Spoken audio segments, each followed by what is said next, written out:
everyone, welcome to my very first video blog. This is going to be about building this motorcycle, which you can see in front of you, and it'll be about some of my ventures I do on my other motorcycles.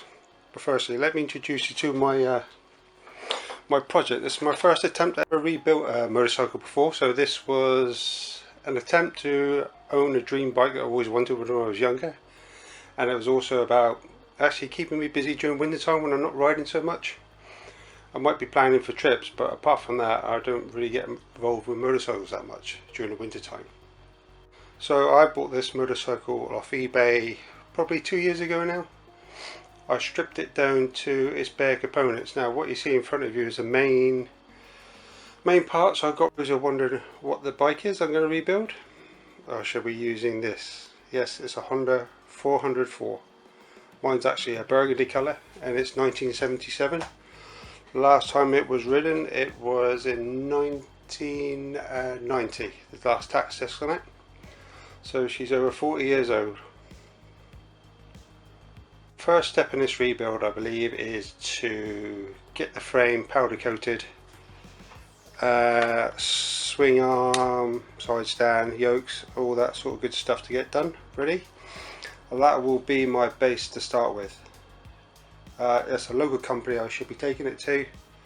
I've already had a quote for that, so hopefully at the end of the project I'll have a cost of what it's actually cost me in pounds.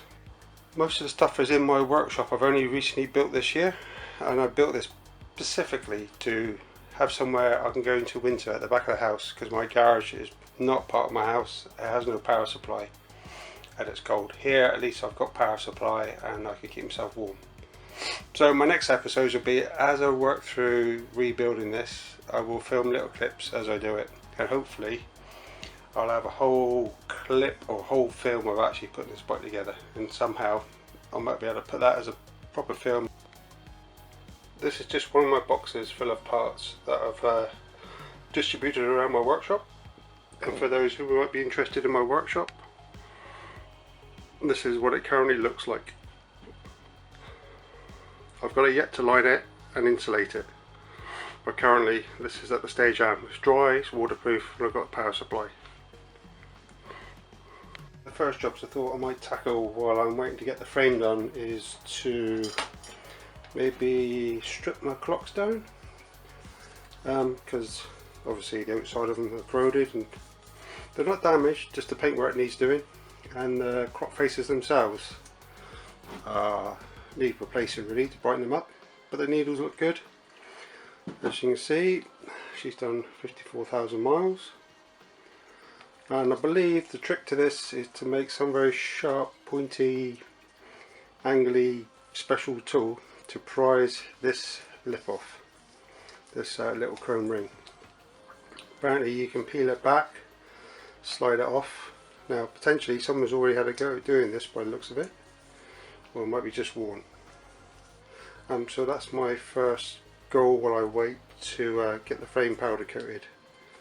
As you can see, this trip reset does work, but it's bent and it's seized on as well, so I'm not sure how I'm going to tackle that yet. The packs are pretty good shape. Got a bit of corrosion come through, so I'll probably just go and get them re-chromed. But again, they're not dented or damaged, so that's pretty good.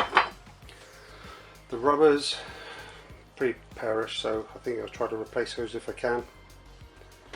Yeah, there's not much else. And the cabling all works, I've checked that already.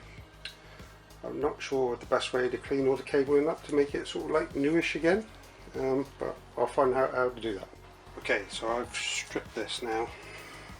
As you can see, I snapped it off because it was already damaged. I need to get the shaft off, or get this black control piece off, which I can't. But the inside looks pretty good. The outer casing needs rubbing and prepping. The glass is good, just needs cleaning, and the interior bowl, whatever you want to call that, is okay. So all good so far.